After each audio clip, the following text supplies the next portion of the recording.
G'day, so it's Ryan the Lion from A Few Quiet Yarns with James Dickinson, and we're standing right here, just in front of Lion Rock, Piha. Beautiful spot, mate. So, thank you. As we always do, first thing with a yarn is that we ask you to introduce yourself so we can meet the person. Absolutely. We already know that you live close to Lion Rock, but what else? What else? Well, I surf. Not surprisingly, I guess, living this close to the beach. Yeah. Done a lot of mountain biking and rock climbing and skiing and general adventure-related activity in my past. So when you're meeting the man, not the suit, at the AFQY, talk to me about any of those things and I'll chew your ear off. Now, are we allowed to talk about any of the interesting instances or stories you have from your adventures? Oh, that would be a significant chapter, I think. Well, the ones that I'm thinking of are some of the major crashes. You've got some pretty outstanding stories. On a mountain biking trip, you went over a jump or something and crashed and got impaled on a pine wood. Tree. Yeah. Yeah, and you're by yourself and like had to crawl out with you bleeding to death.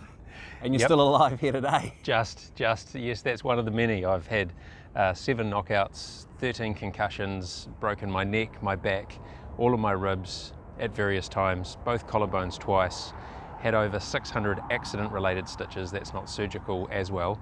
I could go on, so I've... Okay, so normally I can say, I got concussed out of rugby, I've done this, I've done that, but I'm just gonna leave it right there, I'm not even gonna try, because that's... that takes the cake. That absolutely takes the cake. And there's plenty of stories to go with all of those accidents as well. Okay. Well, really good to have you here, man. You're alive. Good to be here. Yeah. Really important. Yeah. And aside from you trying to kill yourself while you're having fun, what about the kids, the cat and the dog? Yeah, well, there's a bit there as well. So I have a wife and daughter. My little girl is 8.5. We've got 2 dogs. One is a Jack Russell and the other is a medium-sized black dog. We have 2 cats. One is a Bengal, one is a Cornish Rex, which is this wrinkly little sort of almost looks like it's hairless with massive ears thing. Oh yeah? Gorgeous thing. And we've got a couple of horses as well.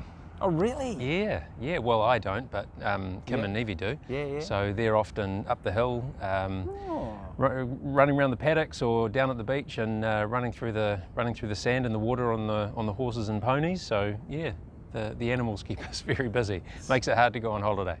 Yes. Well, we've got one dog, and he's almost as injured as you, and had nearly as many stitches as you, having had both of his hind legs operated on, and took him for a walk before I came here.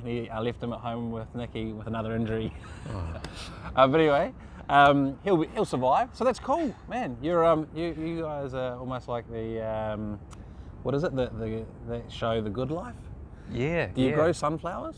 We don't. Oh. We don't. That's right. We try to grow stuff, but we're not overly successful. Fair enough. Well, let's get down to the business.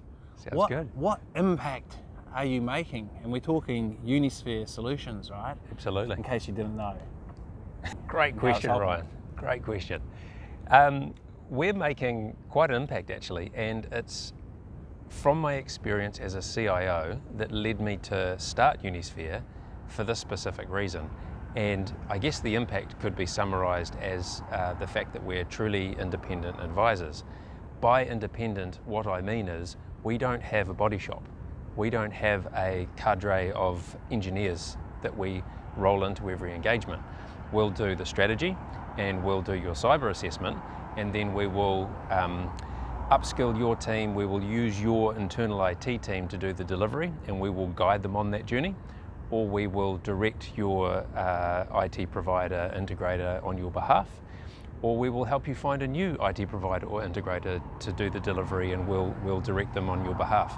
That way you're left with the IP, you get best use out of your people, they get upskilled, and when we step away, they retain the knowledge and the IP and the experience, and we've made New Zealand Inc. smarter. We've lifted the bar. That's really smart, yeah.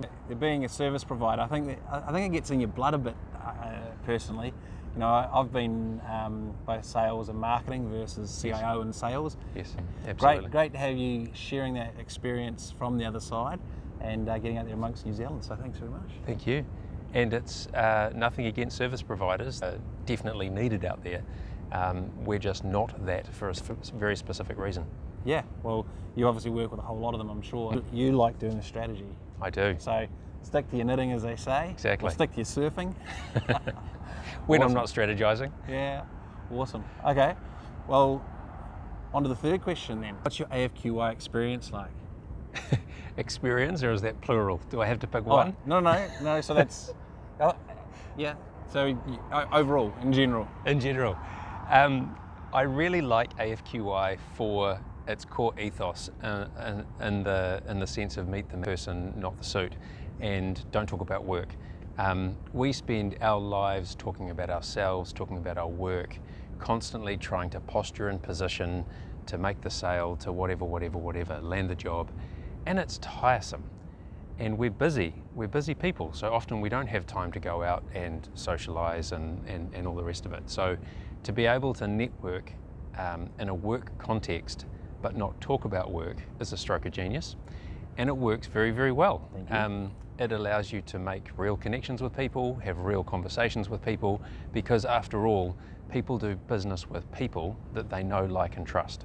And the best way to establish that is through having a real conversation. Magic. Sort of why AFQY is an open community, and extremely grateful for good people like yourself that support it and enable it with the sponsorship. And yeah, for 12 years it's worked like magic Sure has. for everyone. So Absolutely.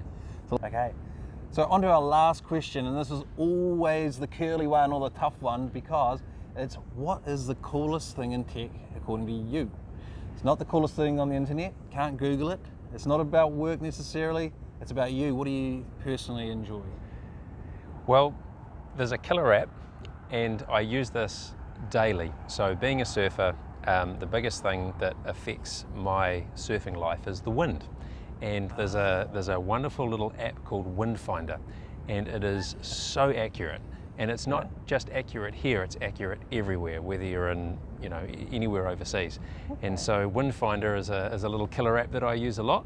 Yeah. And since I've just started getting back on the bike, I'm using the Wahoo Element Bolt computer, and it's amazing.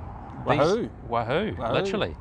They've come a long way, and man, it's cool. It integrates with everything and heart rate, and yeah. So those are the two bits of tech I'm enjoying at the moment. Nice. Thank you very much. Thank you. Appreciate everything you've See done, you soon. and thank you very much for being a sponsor. At July 30th, the first in-person AFQY since lockdown. The sun is really coming out. It really is. How many days of like torrential rain? Oh man, well it's been good for the tank because we were otherwise out of water, as was Auckland. Yeah, we won't ask about the toilet.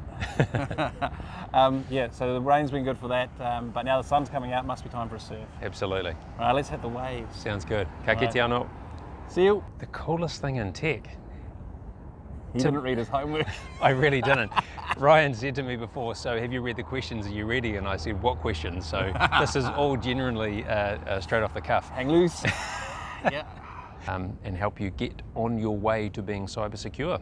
And that doesn't mean sending me along in what he calls my security jacket.